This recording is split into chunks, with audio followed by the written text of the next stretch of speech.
Lograr.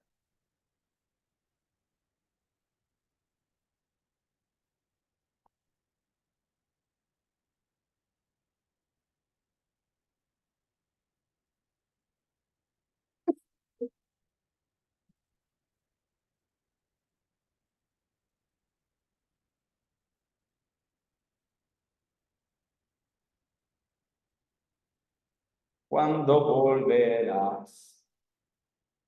Para.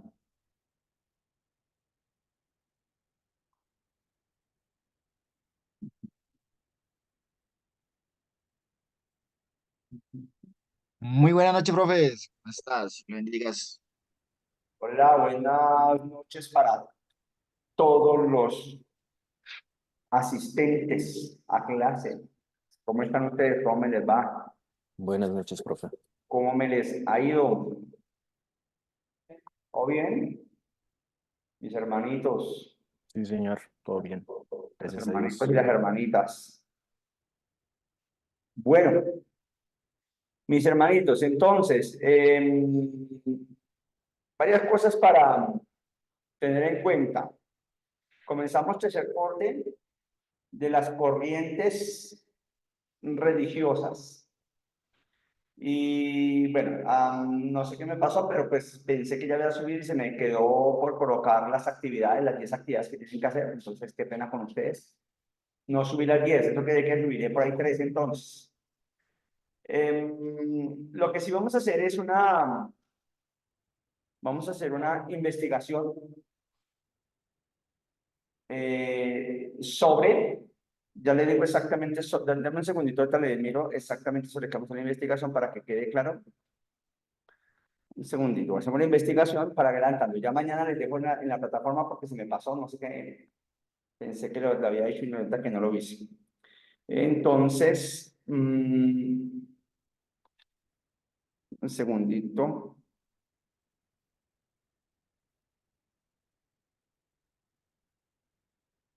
Una investigación es básicamente averiguar sobre una de las religiones que tenemos por aquí cercanas a nosotros. Sería eso, en primer lugar. En segundo lugar, tendríamos que hacer un estudio, un ensayo teológico al final de la clase y concluimos con un parcial. Esas serían las notas para este tema. No es mucho, es fácil. Me parece que les queda el tiempo para poder hacer la labor adecuadamente, entonces no habría problema por eso. De esa manera, entonces podemos arrancar pensando en que no hay mucho que hacer. Es la lectura, pero no es un informe de lectura, sino una investigación. Pero pues tiene que haber algo más o menos parecido. Ya mañana quedan indicaciones más claras para que quede ahí el asunto. Permítame, digo que es que necesito bajar acá unas cositas antes de arrancar. Eso es. Aquí está. Un momentico, mis hermanitos, acá.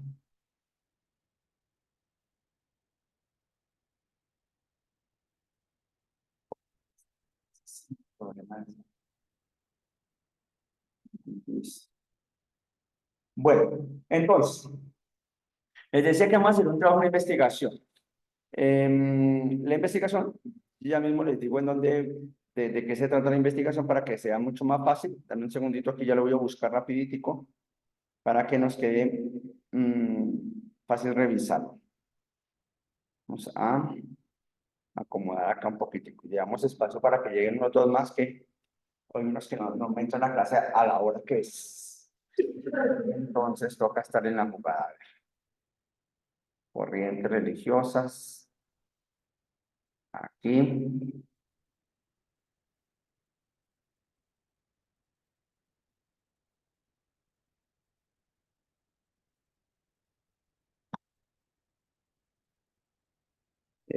Permítame ya leer el tema exacto para que no quedemos como en veremos. Listo. Vamos a hacer una investigación sobre los testigos de Jehová. ¿Listo? Todos ustedes van a investigar sobre los testigos de Jehová, de dónde vinieron, por qué, qué hacen, cuáles son sus doctrinas, qué piensan, por qué piensan de Jesús así, por qué piensan del Espíritu Santo de esa manera, por qué la Biblia la usan de esa manera, o por qué tienen esa Biblia y no usan otra, por qué toman Santa Cena por una vez al año, todo lo que más puedan averiguar de los hermanitos primitos, los primo hermanos testigos de Jehová. Entonces, con ellos van a investigar absolutamente todo. Y ese trabajo lo vamos a hacer para hoy en 15 días. Hoy en 15 días. Es decir que hoy estamos a 24, la próxima semana estamos a 1, sería para el 8 de mayo. ¿Listo? Para que vayan apuntándolo por ahí. 8 de mayo tienen que entregar un trabajo acerca de los testigos de Jehová. ¿Listo? Ahora, ustedes van a hacer el trabajo y ese día yo voy a escoger entre ustedes teocráticamente, o por qué no hacemos un juego de piedra, papel y tijera ahí. Podríamos hacerlo, sería muy chévere. Y los que vienen presencial, ¿cómo También participan, todos participan, sean allá o sean acá, todos van a participar. Y yo puedo escoger 3 personas o 4 personas para que nos expliquen todos los testigos de Jehová. ¿Ve? Entonces usted tiene que estar preparado, tiene que haberlo hecho bien hechecito, bien chévere para que sea fácil y no lo cojan mal parqueado y sí puedan responder adecuadamente. ¿Listo? Yo le digo, expóngame el fundamento de todo lo que es los testigos de Jehová y usted va a responder. ¿Listo? O probablemente coja uno por uno y les hago preguntas. A ver cómo nos va con esto. ¿De acuerdo? Entonces, por eso, investiguen todo lo que más puedan de los testigos de Jehová, de todo. Eso es lo que deben revisar. Eso para el 8 de abril, de mayo, 8 de mayo. Y, a ver, y para el 29 de mayo, 8, 15 y 22. No, voy a dejarles para el sábado 25 de mayo. Sábado 25 de mayo es el ensayo teológico. Sábado 25 de mayo, ensayo teológico. El ensayo teológico que tiene que tener. Bueno, ya les dije, mañana queda bien explicado ahí para que sepan en la plataforma, pero les adelanto. ¿Qué debe tener? Número 1, son mínimo 3 páginas de contenido, solo contenido, sin contar la portada. Todo es en normas APA. Debe llevar un resumen, como todo trabajo que hoy en día se hace. Al principio lleva un resumen aproximadamente de unas 10 líneas, aproximadamente. Y en ese resumen debe ir cuál es su punto principal de todo lo que va a hablar ahí. ¿Cuál es el punto principal, el foco, la idea, la tesis que usted va a manejar? Va a decir en ese resumen los puntos que usted va a tratar en su ensayo. Y va a decir por qué es pertinente ese ensayo para el tiempo de hoy. Como mínimo, esos 3 puntos en el resumen. Ahora, ¿cuál es el tema? El tema, usted verá si quiere escoger cualquiera de las religiones que hemos visto. Y si quiere enfocar de pronto, si de pronto usted quiere enfocar en un tema dentro de una de esas religiones, enfóquese en un tema dentro de una de esas religiones. ¿Sí? Esa es la idea. O usted dice, ¿sabe qué? Yo prefiero hacer un ensayo teológico sobre los desafíos que como cristianos tenemos frente a las otras iglesias o frente a las otras religiones. Maravilloso. Estupendo. Podría servir. ¿Ve? Entonces, ahí les dejo la inquietud. Entonces, el resumen de primerazo, ¿no? Arriba el título, el resumen, abajo va a ir todo lo que es el cuerpo de trabajo, que son las argumentaciones, los argumentos que vayan a sostener la tesis que usted va a decir. Recuerde que los argumentos comienzan con el argumento con menor peso hasta que por último va a colocar el argumento de mayor peso. Y al final tiene que tener conclusiones y tiene que tener bibliografía. En la bibliografía no coloque más de 5 libros, pero tampoco coloque uno solo. Puede colocar 2, 3, me imagino que lo ideal sería 3, lo ideal. Pero con 2 no habría problema, recibido, no hay problema. Si viene con una sola bibliografía, pues baja puntitos.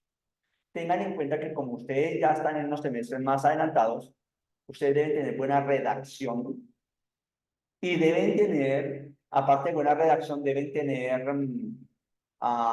muy buena ortografía para que la tengan en cuenta, por favor. ¿Listo? Todas aquellas cositas que yo vea que tuvo mala ortografía, le baja puntos. Si se fijaron que en estos días, si de pronto usted siguió ahí un poquito la ortografía de las notas que le llegaron, muchos trabajos pueden haber tenido 5, pero bajaron de 5 porque había ortografía que no estaba bien. Entonces le bajó punticos en su ortografía, le bajó punticos en su nota, pero hubo trabajos que podían haber llegado a 5 sin problema. ¿Sí?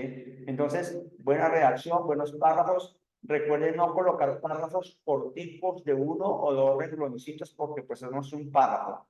Los párrafos llevan como mínimo 3 oraciones completas, máximo 10. Bueno, se puede 12, no hay problema por eso, pero que no sea tan largo, pero tampoco tan corto. ¿De acuerdo? Tengan en cuenta todas las cositas que van aprendiendo para que las vayan incluyendo allí en su trabajo. Y el parcial lo tendríamos el día miércoles 29, que tenemos 2 horas, para que en 2 horas puedan responder las 20 preguntas que tengamos. ¿Sí? Sería el parcial. El parcial final tiene que ver solamente con el tercer corte, con lo que veamos del tercer corte nada más. Por si cualquier cosa están preguntando de si vamos a preguntar de febrero. No, no vamos a preguntar nada de febrero. Preguntamos todo lo que veamos a partir de hoy. ¿De acuerdo? Preguntas, comentarios, quejas, reclamos, aclaraciones.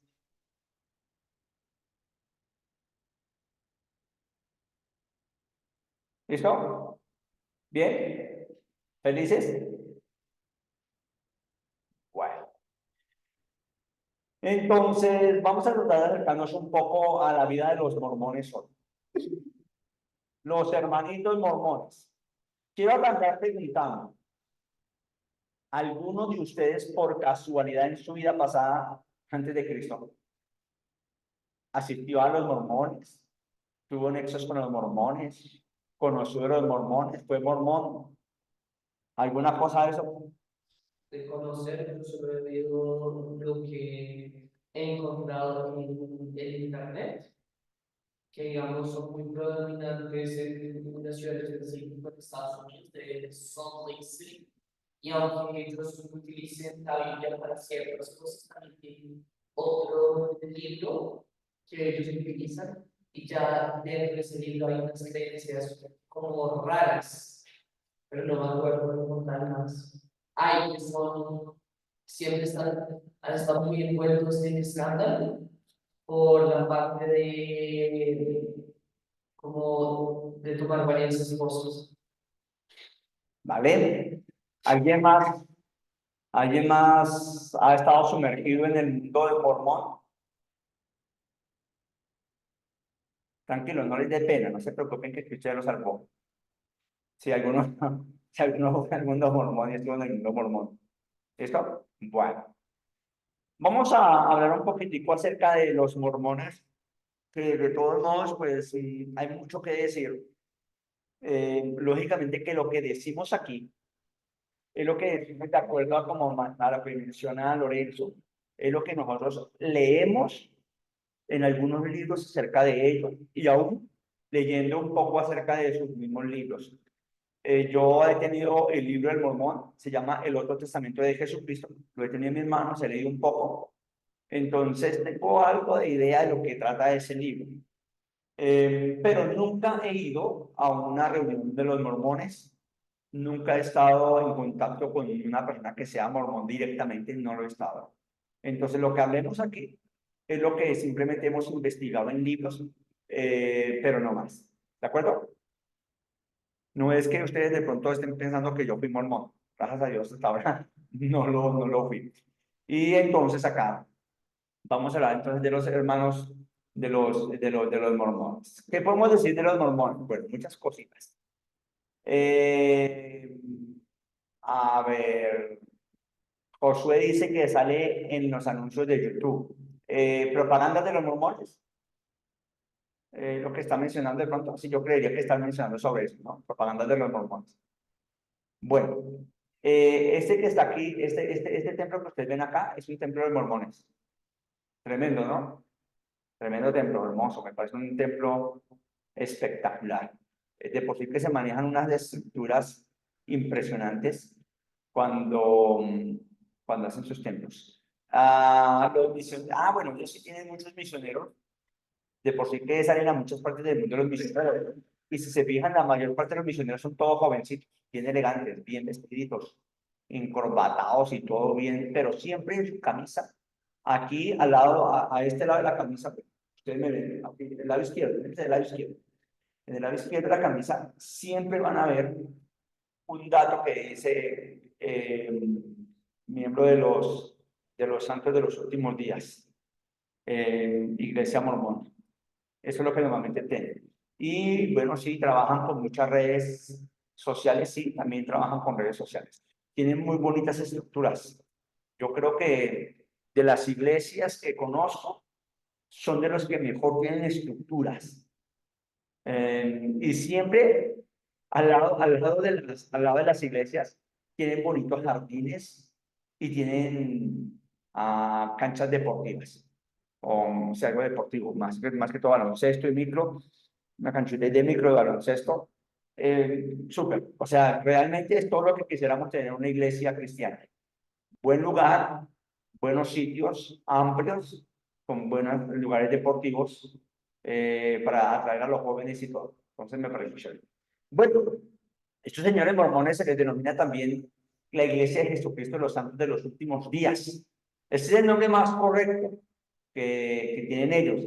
Normalmente les decimos mormones por el mormón, que es uno de los, digamos, como un ángel, el ángel mormón por allá, en la antigüedad que está por ahí, pero lleva el nombre de mormones, pero el nombre correcto sería Iglesia de Jesucristo de los Santos de los Últimos Días. Esa iglesia fue fundada por un señor llamado Joseph Smith en el siglo XIX, es decir, año 1800 aproximadamente, por allá algunos dicen 1840, más o menos, para esos lados, cuando contecitos. Bueno, Smith, este señor, es de Estados Unidos. Se me fue el lugar donde nació este personaje. Bueno, fue profeta. Según él, se le apareció el ángel Moroni, quien le mostró unas placas de oro que contenían la historia antigua de los pueblos de América. Y en esas placas de oro, todo lo que estaba escrito en un idioma que se llama egipcio reformado, que tratando de buscar algo de los egipcios reformados, pues no hay ese idioma.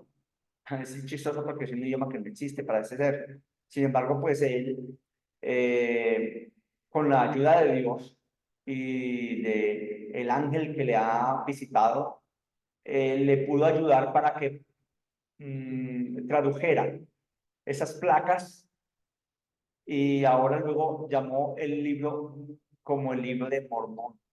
En 1830 salió el primer libro. O sea que eso, ellos hicieron antes de eso tuvo esa visión con el ángel Moroni. Ese señor, José Smith, tenía una familia muy pudiente en Estados Unidos. Una familia muy pudiente, tenían bastante dinero para vivir tranquilamente.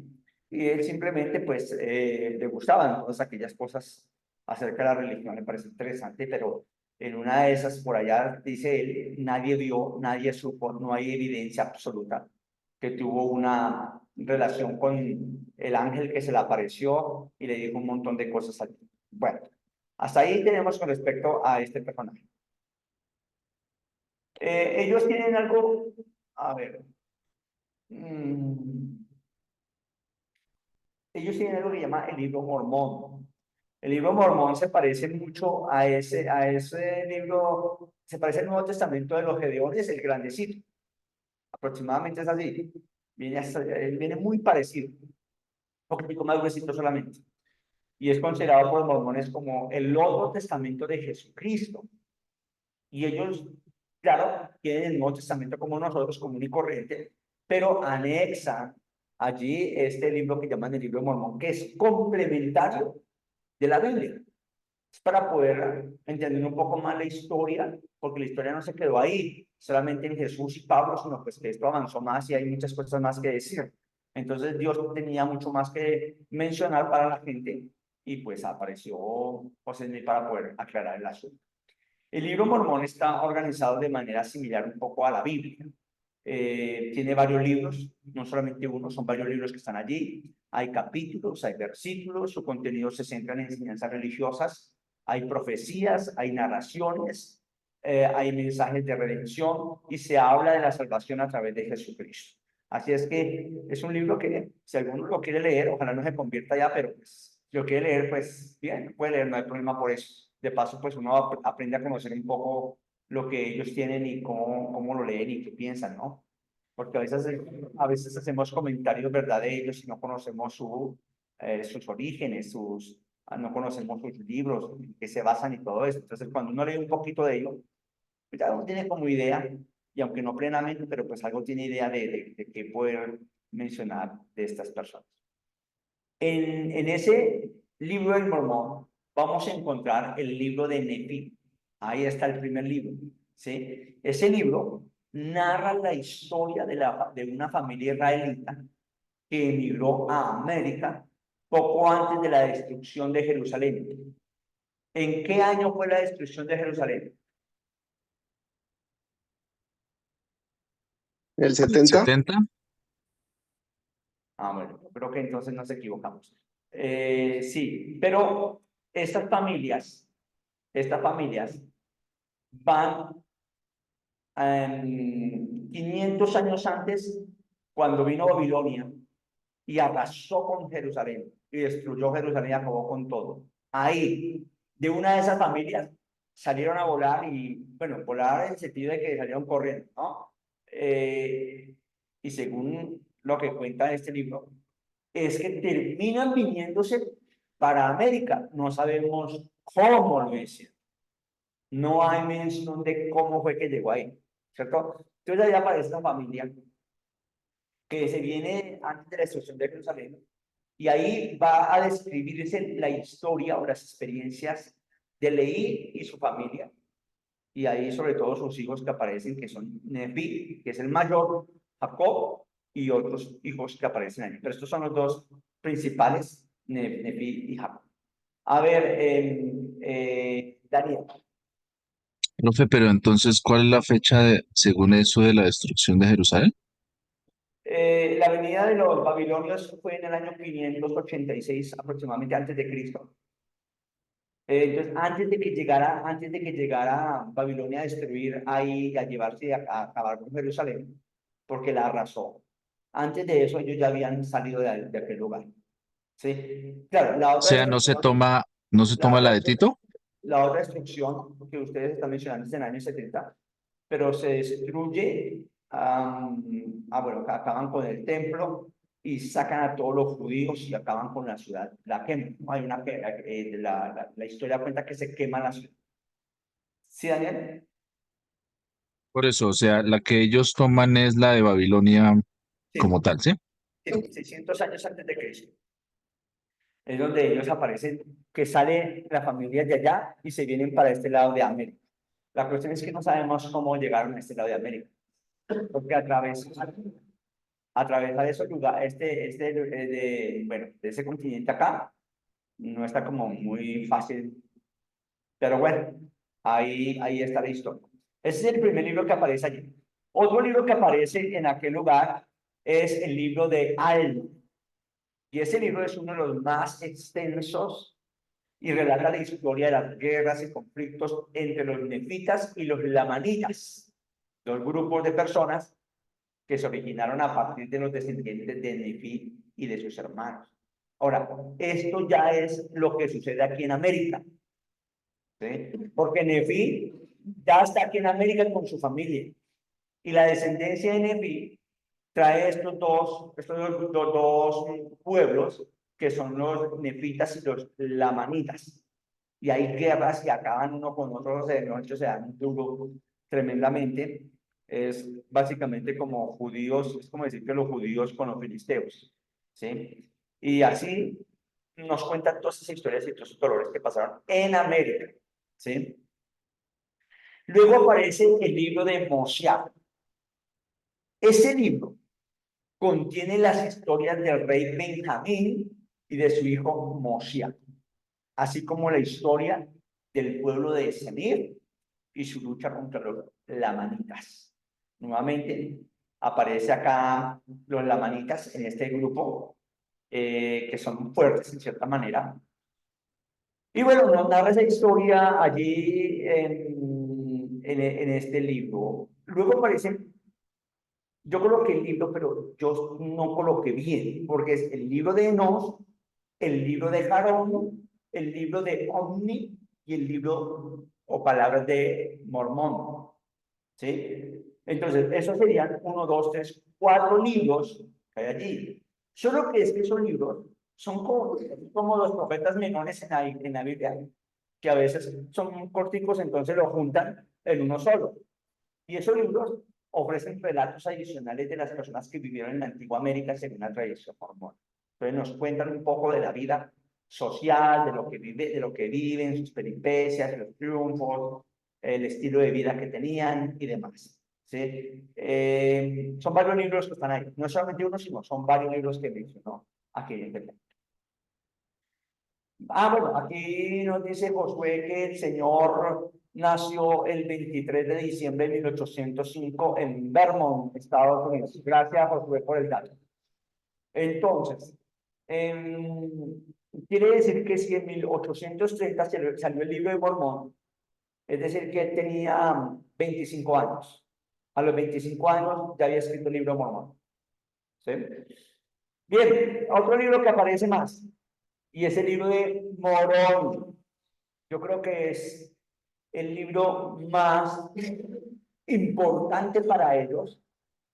Este libro fue escrito por Moroni, el último profeta de Nefil, o Nefita, ¿cierto? Quien terminó y compiló los registros sobre placas de oro, contiene las enseñanzas y exhortaciones finales de Moroni, así como también ahí aparece una descripción de su visita a José Smith en los tiempos modernos.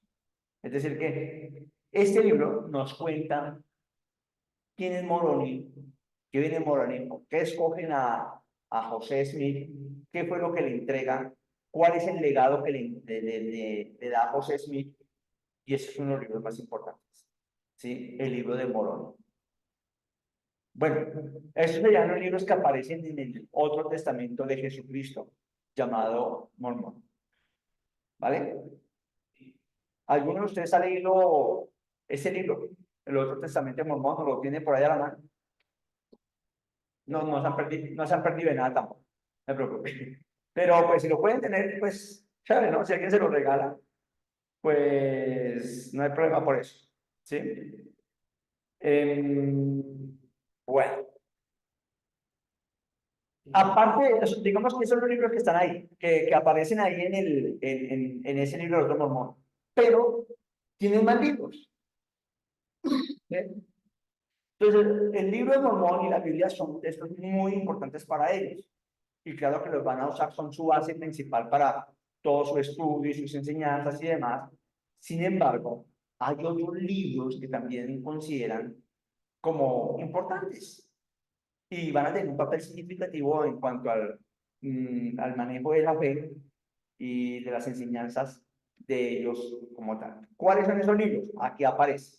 Número 1, el libro Doctrina y Convenios, que es uno de los libros que ellos normalmente cuando las personas van a las iglesias y empiezan a seguir, entonces ellos empiezan a darle una clase y van a dar clase con el libro de Doctrina y Convenios. Cuando digamos que es como si usted en la iglesia estuviera haciendo una clase de consolidación. Bueno, que ellos lo dan con Doctrina y Convenios. Todos deben tener tienen que pasar por ahí por Doctrina y Convenios. Ese libro es una colección de revelaciones modernas dadas a el señor José Smith y a otros líderes de la iglesia en el siglo XIX, que contiene doctrinas, mandamientos y profecías que guían la fe y la práctica de los santos de los últimos días. Va a enseñarles cómo vivir en un mundo como el que tenemos. Bien, y note que este libro, básicamente, la persona más importante del libro es José Smith, que es el que va a dar ciertas enseñanzas. Así como en los adventistas aparece una señora llamada Elena White, que de pronto han escuchado ustedes de ella. ¿Sí? Aquí en este Mormones aparece entonces el señor José Smith. Pero no es el único. Hay otros líderes también que fueron muy importantes, que han estado al frente de la iglesia y ellos también han colocado algunos apartes allí, pero la parte fundamental es de José Smith. Hay otro libro que se llama La Perla de Gran Precio. Y esa obra, entonces, contiene una serie de textos y fragmentos seleccionados por el señor José Smith, incluyendo el libro de Abraham. Uy, qué chévere leer el libro de Abraham. Está el libro de Abraham, ahí está. Y, bueno, una traducción de algunos papiros egipcios antiguos que José Smith afirmó haber recibido en revelación para traducir. Está la historia de José Smith, que narra la historia temprana de la iglesia y la primera visión de José Smith. ¿Sí? Eso es lo que aparece. Luego encontramos la traducción inspirada de la Biblia, que es la traducción de la Biblia por José Smith. ¿Sí? Él realizó una revisión y le llamó la traducción inspirada de la Biblia. Esa versión contiene cambios y algunas adiciones que Smith afirmó haber recibido mediante revelación divina. Entonces tocaba arreglarle algunas cositas y añadirle otras que le faltaron porque algunos escritores del Antiguo Testamento y del Nuevo Testamento pues no concluyeron bien sus libros, entonces vamos a ayudarle un poquitico y ya que tengo la revelación, pues yo pongo ahí lo que la revelación me dice. Entonces está la Biblia que se llama traducción inspirada de la Biblia. Si alguno la puede conseguir, no hay necesidad de que la lean, no se preocupen. Pero si la leen, no importa. Espero que no se dejen confundir. Pero ahí está. ¿Listo? Así es que, si se fijan, este grupo tiene una Biblia. Y a pesar de que tiene los mismos libros de nuestra Biblia, esa Biblia de ellos tiene unas adiciones y unos pequeños cambios en algunas partes que hace que pues, la Biblia no sea igual a la nuestra. Así como de pronto los testigos de Jehová, que tienen una Biblia un poco diferente, se llama la traducción del Nuevo Mundo, y hay unos textos que hacen que sean diferentes a los nuestros. Bueno, y otro libro que aparece, que también es importante para ellos, son las enseñanzas de los presidentes de la iglesia. ¿Sí? En esa serie de libros, entonces se recopilan los discursos escritos y enseñanzas de los presidentes y líderes de la iglesia de Jesucristo en los santos de los últimos días a lo largo de la historia de la iglesia mormona, ¿no? Y esas enseñanzas se consideran una guía para la doctrina y la práctica de la iglesia. Entonces, en la iglesia mormona, ellos se reúnen y eligen a un presidente. No sé cuánto tiempo dura realmente el presidente, pero lo eligen y va a demorarse su cierto tiempo. Y durante el tiempo que él esté, ese personaje va a ser el más importante de la iglesia mormona. ¿Sí? Y todo lo que él diga, todos sus discursos y todo lo que él mencione, escritos y demás, va a ser muy relevante para toda la iglesia mormona y debe ser escuchado porque hay muchas enseñanzas inspiradas por Dios a través de estos personajes. Bueno, ¿cómo se ve ahí, compañero? Salt Lake City. Ahí, eso, así como leyó aquí Lorenzo. Ese señor, ¿cómo se llama este señor? El primer nombre. Brigham Young. El señor John y otros líderes mormones llevaron a la iglesia y a todos sus seguidores al oeste de Estados Unidos. Ellos estaban normalmente en el lado este, o sea, al oriente de Estados Unidos. Pero Perdón, Salt Lake City está en el estado de Utah. sí, ese es Estados Unidos, sí. Entonces, ellos estaban al este, en el oriente, en Estados Unidos, pero eran bastante perseguidos, no eran muy aceptados por la sociedad, entonces hubo bastante persecución. El señor John, con otros líderes, decidieron que tenían que ir a buscar otro lugar para poder vivir, porque pues así no podían estar tranquilos. Así es que van en busca de refugio y libertad religiosa hacia el oeste, es decir, al occidente de Estados Unidos. Y ellos llegan a un lugar que se llama Salt Lake City. Muy bien. Entonces, llegan a este lugar, que esto es, hoy en día, esto es parte de Utah, ¿cierto? Y Utah es donde está Coca-Cola. Coca-Cola es, creo que tiene sus lugares más importantes en Utah. Lo que escuché por ahí, no sé si es verdad. Va a confirmar aquel compadre Lorenzo. Pero no quiere decir que Coca-Cola sea de... No, estoy diciendo que comparten una idea del lugar, ¿no? Ellos no tienen Coca-Cola. Si tuvieran Coca-Cola, así mejor dicho, estaríamos hechos ellos y sí me metería a ser bombón. Pero bueno. Cuando está en Atlanta, Georgia. En Georgia, listo. Ustedes están equivocados. Bien, entonces acá ellos, en 1847, el señor John y algún grupo de pioneros, un grupo de pioneros, llegan al Valle del Lago Salado, que creo que es la traducción de lo que está arriba del nombre, ¿sí o no? El Valle del Lago Salado es lo que traduce arriba el nombre. No, eso es Salt Lake, eso es la ciudad de la laguna. La ciudad del lago, del Sal, ¿cierto? Algo así más o menos. Entonces ellos llegan al Lago Salado, en lo que ahora es Salt Lake City, o sí, y se establecen allí, y allí hacen la sede principal de la iglesia. Ese es el lugar donde va a centrarse para poder desde ahí dirigirla. Muy bien. ¿Por qué escogen ese lugar? Bueno, hay tres razones de por qué escogen el lugar. Número uno, escogen ese lugar porque, en primer lugar, está aislado. Si ellos están siendo perseguidos en el lugar donde viven, van a buscar un lugar donde no haya nadie alrededor de lo posible. Y en 1847 ese lugar está totalmente desolado, no hay nadie. Y ellos dicen, ese es el lugar perfecto, aquí no hay nadie, aquí nos podemos asentar, porque está aislado. Pero, además de eso, se quedan ahí en ese lugar porque es un lugar de tierra fértil. Y ellos van a tratar de sembrar sus cultivos para vivir todos juntos. No solamente es aislado, sino que también es un buen lugar para poder sembrar y poder vivir tranquilamente.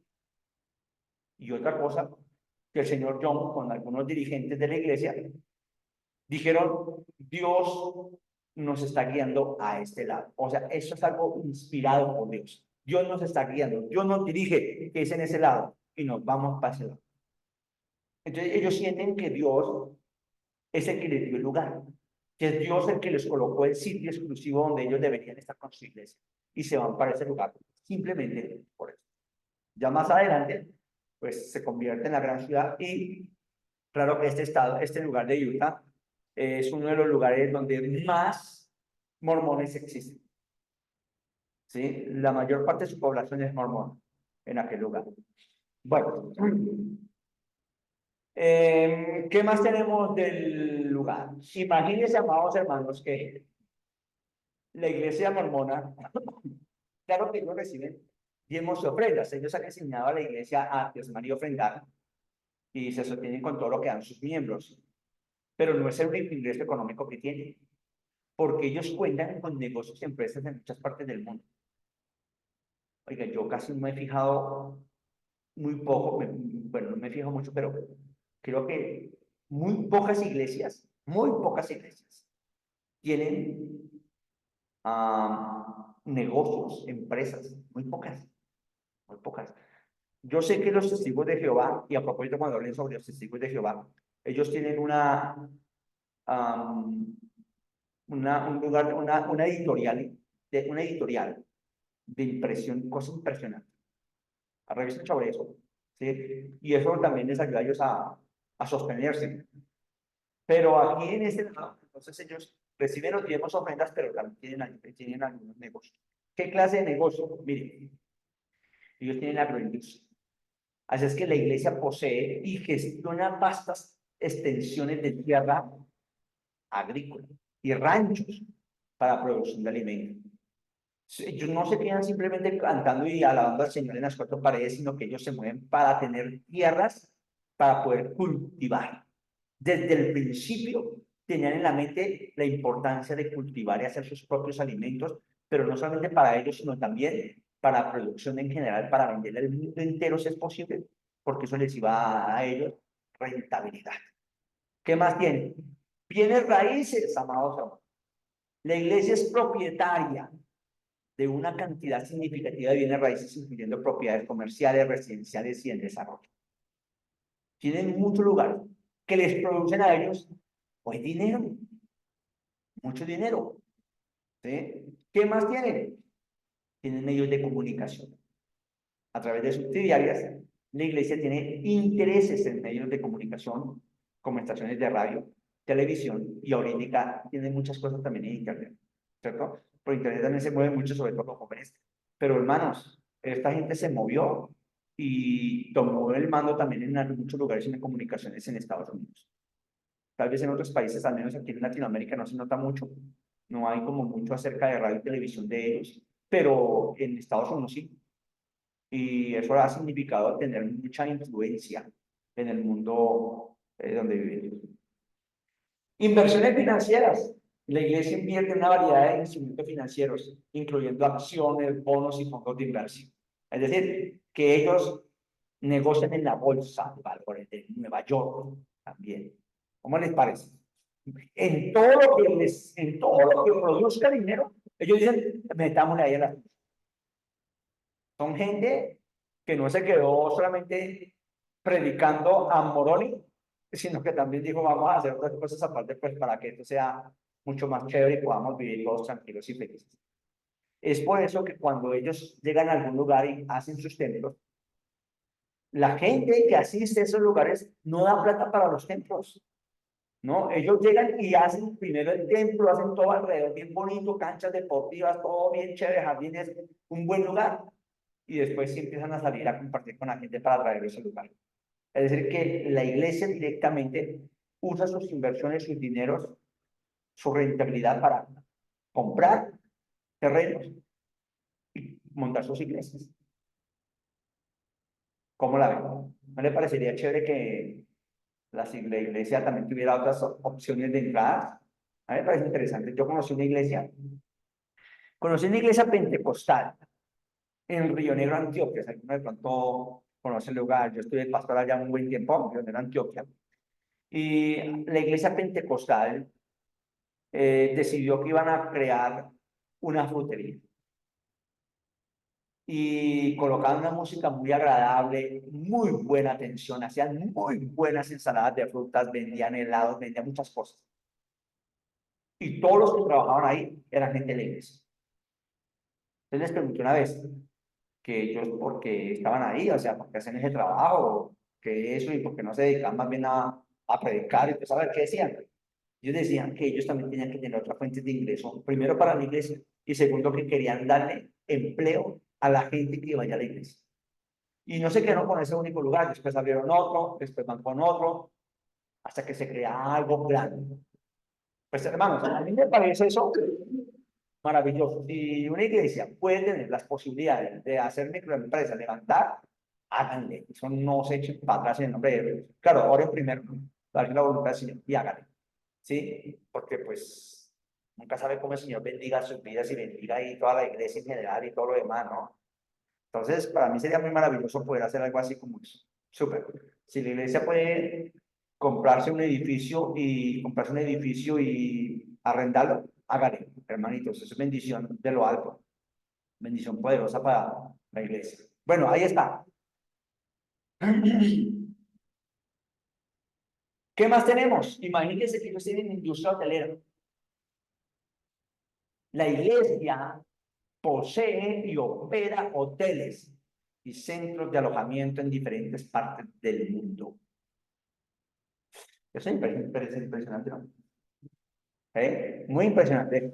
Por eso, una de las cosas que los mormones hacen e invitan mucho es a que los jóvenes que están en sus iglesias vayan a las universidades y se preparen.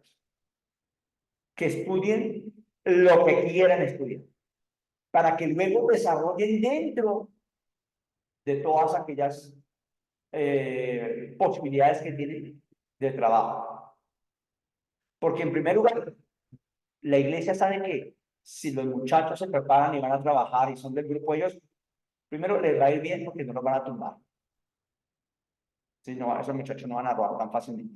Entonces les va a ir bien, van a cuidar, van a bendecir a su gente y van a vivir sabroso. Ahí, eso sí, ahora sí van a vivir sabroso. Esa gente sí vive sabroso.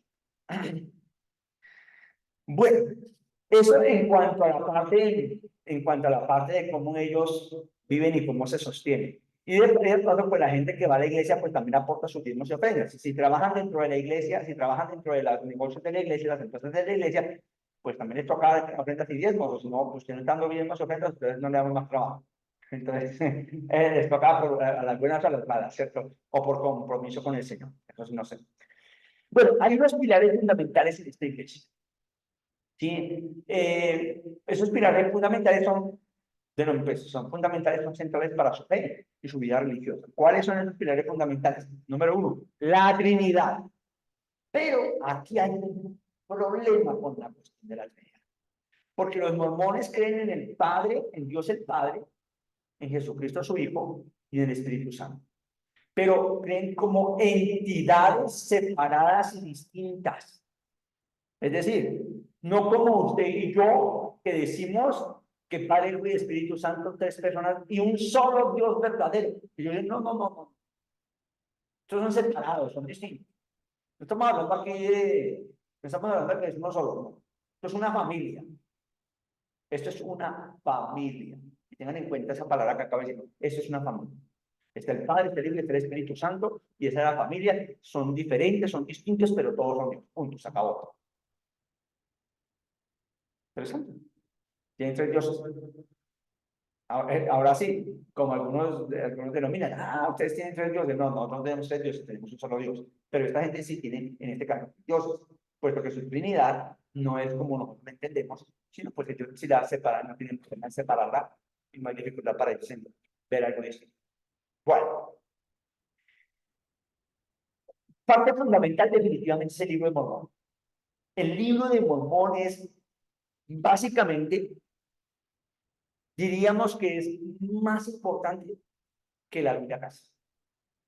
Puesto que están contando la historia que nadie sabe, pero ellos sí saben la historia. Entonces, al leer el libro de Mormón, ellos se dan cuenta que Jesucristo también sigue hablando. Por tal motivo, este mensaje que la gente no sabe es el que vamos a dar. Claro, sí, leen el Antiguo Testamento, leen el Nuevo Testamento, que es la Biblia que tenemos, y la leen, claro que sí, pero el énfasis está en el libro Mormón. ¿Sí? Que para ellos es complementario, lógicamente, a la Biblia, pero se enfocan un poco más ahí. Ya saben ustedes que fue entregado por Moroni a José Smith en placas de oro, y bueno, etc. Algo más. Para ellos es muy importante la restauración del Evangelio. Eso es vital en todo lo que es su doctrina. Entonces, los mormones creen que la iglesia primitiva, fundada por Jesucristo, se perdió a lo largo del tiempo y que fue restaurada a través de José Smith en el siglo XIX. Consideran que la autoridad del sacerdocio y los dones espirituales fueron restaurados en ese proceso. Entonces, la iglesia que hoy dice que es la iglesia de Jesucristo, la tradicional, esa no es la iglesia. Esa iglesia ya está dañada, es una iglesia que está viciada, es una iglesia que no viene de parte de Dios, porque esa iglesia que hizo Jesucristo se perdió en el tiempo. No hay iglesia. No hay iglesia. Por tal motivo, ellos son los llamados a restaurar ese evangelio. Y no hay nadie más que lo haga. Por eso se creen los más importantes en ese punto. Ellos sí creen en la vida después de la muerte, porque los mormones creen que hay resurrección de los muertos, hay vida después de la muerte. Creen que después del juicio final, las personas serán recompensadas según sus acciones y creencias en esta vida. ¿Sí? Entonces, si se porta bien, tendrá buena recompensa. Si ha creído como debía creer, tendrá buena recompensa. ¿Sí? Las recompensas que serán al final del tiempo serán para todos aquellos que hayan hecho las cosas bien. Por eso, uno de los pilares fundamentales de ellos es portarse bien, vivir una vida ética y con valores, puesto que de esta manera ellos alcanzarán recompensas. Claro, esto no es muy lejos de lo que nosotros pensamos, porque creo que nosotros también tenemos la misma idea. Que ellos sabemos que sí, somos salvos, claro que somos salvos por la gracia del Señor, pero las recompensas vendrán al final. De acuerdo a nuestras acciones tendremos ciertas recompensas. ¿Sí? Entonces no estamos tan lejos y somos llamados, al igual que ellos, a vivir de una manera digna del Evangelio. Primero, porque Jesús nos dio ejemplo.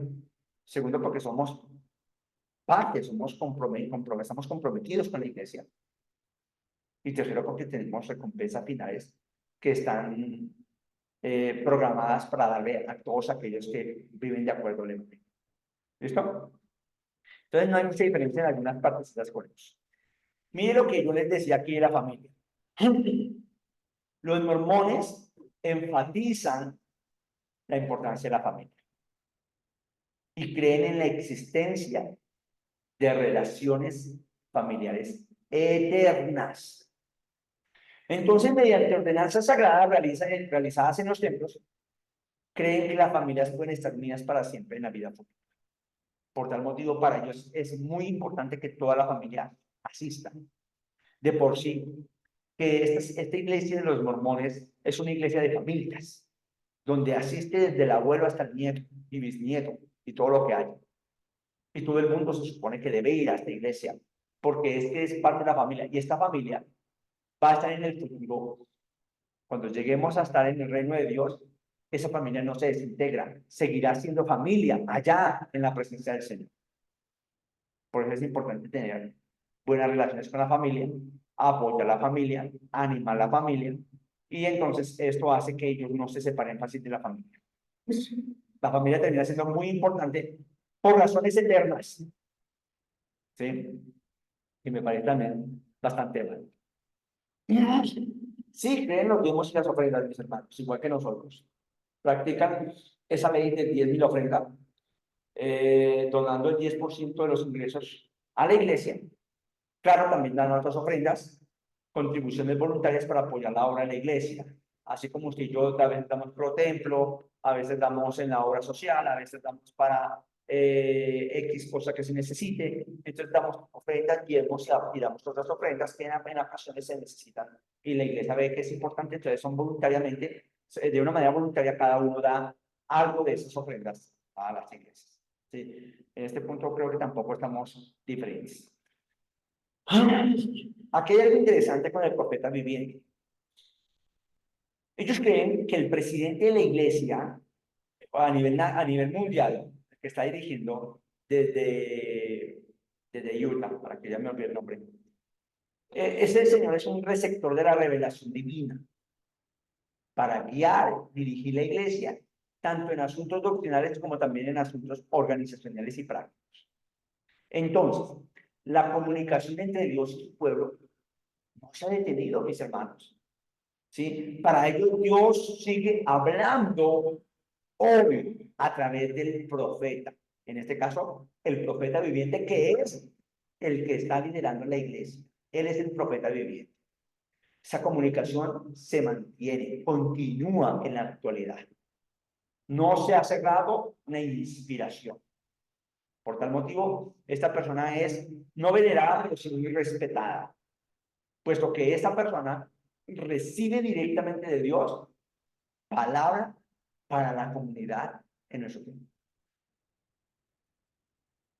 Ahí tienen. ese podríamos denominar lo que es como un papa, aproximadamente así, tratando de hacer la comparación con la Iglesia Católica, podría ser el papa, es la persona que tiene relación directa con Dios, es la persona más importante, lo que él diga pues debe tenerse muy en cuenta, pues puesto que pues es la persona que Dios designó para la tierra, más o menos por ese lado es la idea de este profeta divino. Pero lo que llama la atención aquí, amados hermanos, es que los mormones siguen teniendo en mente de que la revelación de Dios no se cerró con Jesucristo y sus apóstoles, sino que queda abierto hasta el tiempo de hoy. Y Dios sigue hablando a la gente. Y por eso es posible en algún momento añadirle algo a la Biblia, cambiar algunas cositas, porque pues son la gente que recibe la revelación de Dios. Y esto puede ser bastante peligroso, muy peligroso, cuando tenemos unas escrituras que ya están completamente cerradas. Y en cuanto a la salvación, la doctrina de la salvación en la iglesia de Jesucristo de los Santos de los últimos días es multifacética y abarca varios aspectos. Por ejemplo, de Jesucristo. Los mormones creen en que Jesucristo, creen que Jesús es el Salvador del mundo y que a través de su expiación, Él sufrió por los pecados, los sacrificios y las aflicciones de la humanidad. Entonces, ese sacrificio de Jesús permite que todas las personas se arrepientan de sus pecados y puedan ser reconciliadas con Dios. Es Jesús el puente para llegar a Dios,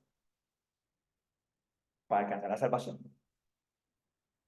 Creo que en este punto lo podemos entender sin complicación. Sin embargo, pues veamos un poquitico más. Porque los mormones enseñan que la fe en Jesucristo es esencial para la salvación. Creer en Él, seguir su ejemplo y obedecer sus mandamientos son asuntos fundamentales. Entonces, ellos entienden a Jesucristo como el Señor, lo ven como el que fue a la cruz del Calvario y pagó por los pecados de todos los seres humanos. Él expió el pecado de la humanidad, así lo creen, pero también ven que Jesucristo es el que puede salvarles. Por eso es necesario creer en Él, seguir su ejemplo y obedecer todos sus mandamientos. Y aquí ya empieza, aunque es válido, creemos nosotros que también es verdad todo esto que dice, pero su enfoque va a irse un poco a la obra, a las obras, ¿no? Y lógicamente que la salvación pues requiere arrepentimiento. Aquí en este punto, bueno, digamos hablar de la poligamia de los mormones.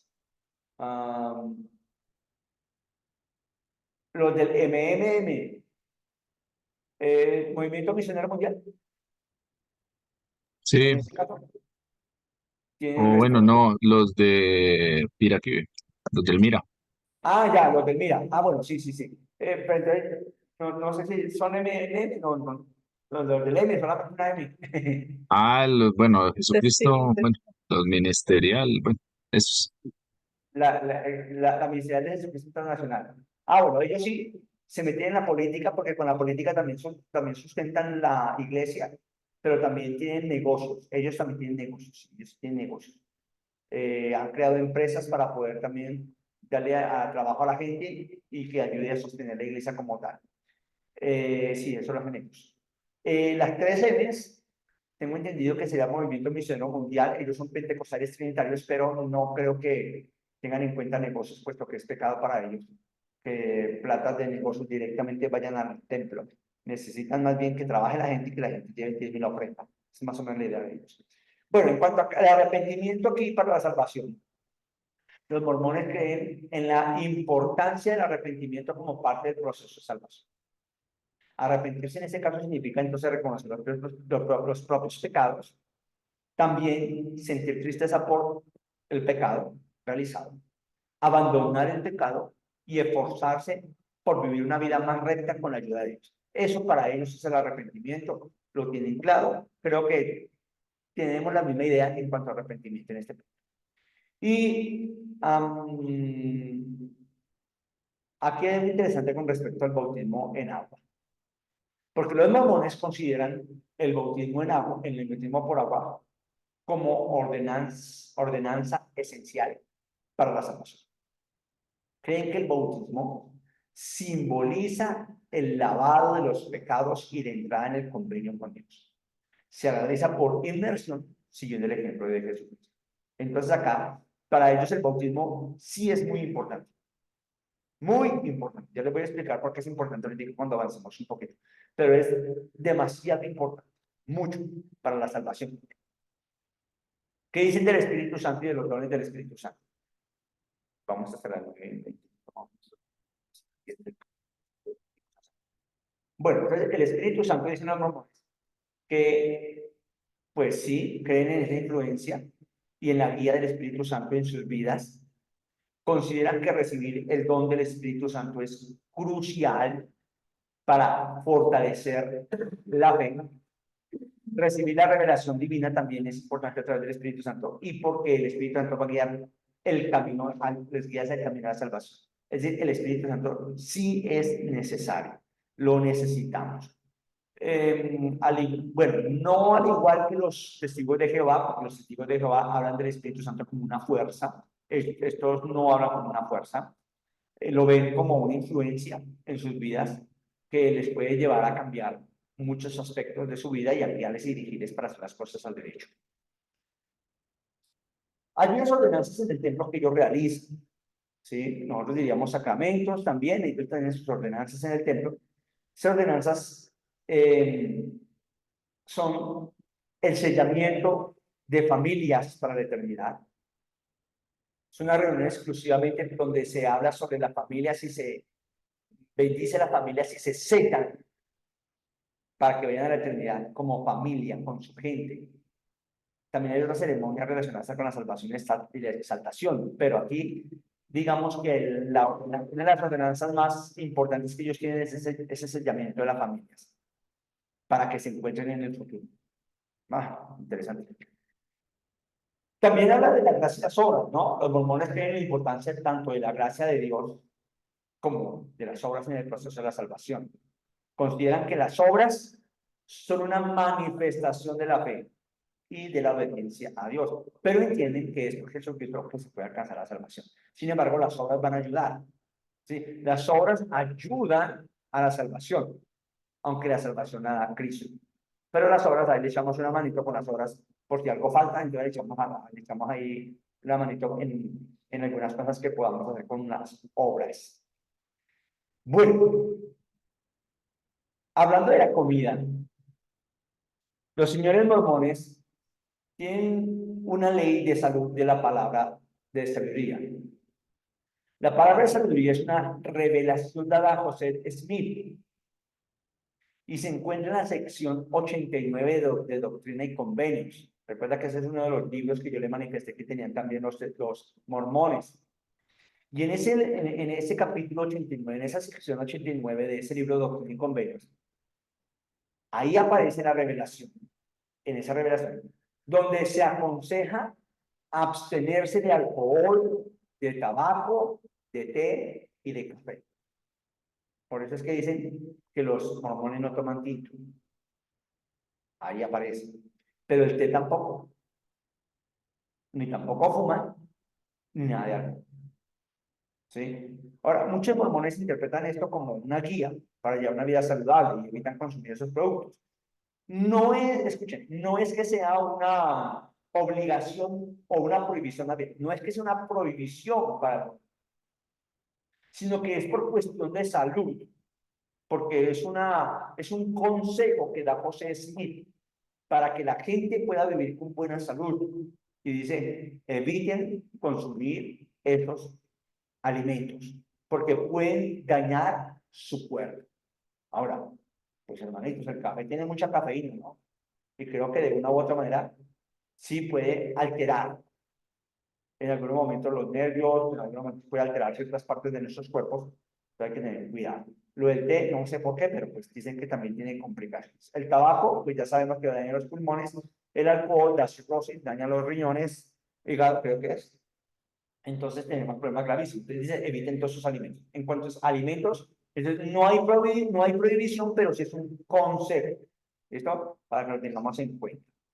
Sí, no, vamos a dejar de tomar tinto en la clase porque, pues, imagínense así como vamos a dar al tinto. Va a tocar sacar el tinto de la dieta. Ahora, los mormones son muy buenos para tener dietas y tienen buenas dietas, ¿no? Ellos siguen muy buena alimentación porque para ellos es importante tener un buen cuerpo, puesto que su cuerpo va a estar en la eternidad, ¿no?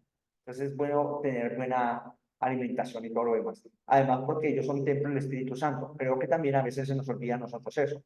Nosotros también somos templo del Espíritu Santo y nos gusta echarle fritos al cuerpo. Y los fritos son dañosos porque nos tapan las arterias y nos tapan las venas. ¡Qué peligro! Por eso es que mucha gente joven están andando tranquilos y cuando menos piensa se desploman, murieron un ataque cardíaco. ¿Qué pasó? Se tapó una arteria. ¿Por qué? Mucho fritico.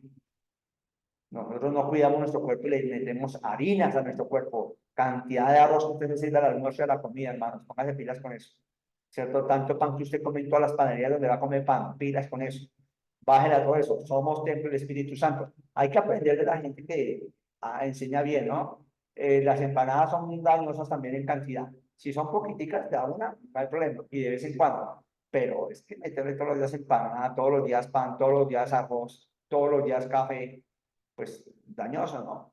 Dañoso. De por sí que el Señor Jesús, bueno, en la Biblia encontramos nosotros, amados hermanos, que el Señor también tiene mucho cuidado de los alimentos con el pueblo de Israel y les dice que deben abstenerse de ciertos alimentos para evitar que sus cuerpos se enfermen. Más que todo es eso. No es porque Dios, no es que Dios estaba tan envidioso y no quería dejarlos comer pescado de cierta clase, ¿no? Simplemente es que el problema en realidad es algo grave, ¿sí? Bueno, ¿qué más vemos en cuanto a ellos? Ay, hermanos, después de alimentos, miren todos estos alimentos, pero ellos tienen algo que se llama práctica de ayuno. Los mormones practican el ayuno como parte de su vida espiritual, ¿sí? Es un ayuno mensual. Se abstienen de 2 comidas al día, es decir, desayuno y almuerzo. Y claro, lo hacen el primer domingo de cada mes. Para ellos eso sí es algo muy serio. Y todos los primeros domingos de cada mes tienen ayuno. Yo no soy mormón, pero también tengo ayuno todos los primeros domingos de cada mes. Nosotros hacemos ayuno hasta las 12 del día, hasta que termine el culto. Y si ese día se alarga hasta la 1, entonces hasta la 1. Lo más chistoso es que los muchachos de la iglesia, apenas termina el culto, nos quedamos todos hablando y alguno va corriendo y compra pan y bajan tinto y desayunan. O sea, desayunan después del ayuno. O sea, no sirvió de nada. Pero bueno, entonces sí practican el ayuno, pero de una manera constante, como práctica espiritual también, ¿no? ¿Qué más podemos decir de estos señores? Mírenlo de la poligamia, aquí estaban preguntando por cuestiones de poligamia. Entonces acá les cuento. El presidente de la iglesia emitió un manifiesto del año 1890 en la que se anunciaba el fin de la práctica de la poligamia entre los miembros de la iglesia. Esta declaración fue una respuesta a la presión del gobierno de los Estados Unidos, que había promulgado leyes en contra de la poligamia y estaba amenazando con confiscar los bienes de la iglesia y con arrestar a los líderes. Entonces ellos decidieron, como iglesia mormona, no más poligamia. Pero José Smith sí alcanzó a ser polígamo y algunos de los líderes al iniciar alcanzaron a ser polígamos. Es decir, que desde que comenzó el mormonismo hasta 1890 sí se mantuvo la poligamia, pero después de esto, por ley estatutaria de la iglesia y obedeciendo a Estados Unidos para evitar problemas grandes, entonces se prohibió la poligamia. Ahora, resulta que es que del grupo de los mormones también se han dividido, ¿sí? Ellos no son los únicos mormones que existen. Y resulta que este grupo de los mormones, al dividirse, otros grupos sí siguieron con la poligamia. son grupos pequeños, separados, ¿sí? Ellos sí siguieron con la poligamia, ellos se mantienen con la poligamia, pero no el grupo, el grupo principal del mormonismo, no. Ellos decidieron no a la poligamia, ¿de acuerdo? Pero los otros grupos que de pronto quedaron en el camino, se dividieron, ellos dijeron, no, pero ¿cómo vamos a quitar esa práctica tan buena? Y esa práctica está muy chévere, entonces más bien decidieron, no, sigamos, nosotros sacamos aparte y sigamos con esa práctica que eso es una bendición del Señor. Entonces prefirieron seguir aparte, ¿de acuerdo? Pero, ya saben, desde 1890, la iglesia como tal, ellos no aceptaron más la poligamia. Para que tengan en cuenta el asunto. Sí, José ni tenía esposa Saralata porque pues era bastante polígamo el hombre. Bueno, ese punto me parece importante, ¿sí? Aquí el asunto de, hacia aquí, el asunto de el bautismo en nombre de los muertos. Resulta que es que los señores mormones creen en la importancia del bautismo como una ordenanza necesaria para la salvación. Entonces, se necesita que la salvación sea para toda la familia, ¿sí? Y resulta que hay personas que murieron sin la oportunidad de ser bautizadas en vida. Muchos de ellos sus familiares, amigos y demás. Entonces, ellos consideran que estas personas que murieron sin ser bautizadas aún tienen la oportunidad en este mundo espiritual de aceptar el bautismo que alguien hace aquí en su nombre. Entonces los mormones ven el bautismo de los muertos o el bautismo por los muertos como un acto de amor y servicio hacia aquellos que ya han fallecido, brindándoles la oportunidad de aceptar el evangelio y recibir las bendiciones del bautismo y salvación. Es decir, mi abuelita murió en 1980, muchos de ustedes no existían. Y entonces yo tenía 6 años en 1980, hagan la cuenta cuántos tengo. Entonces ahí resulta que mi abuelita, que yo sepa, no conoció de Dios. Si yo fuera mormón, yo iría a la iglesia, hablaría con el dirigente y le diría, tengo mi abuelita, se llama Julana de Tal, y ella murió sin conocer de Dios. Entonces, por favor, yo me voy a bautizar en nombre de mi abuela para que ella, allá donde está, decida si acepta o no acepta el bautismo para ser salva. Mire, esto es algo así como el católico que tiene un lugar del purgatorio, hay un lugar del purgatorio donde yo le voy a hacer unas visitas para que salga de allá y pase al cielo.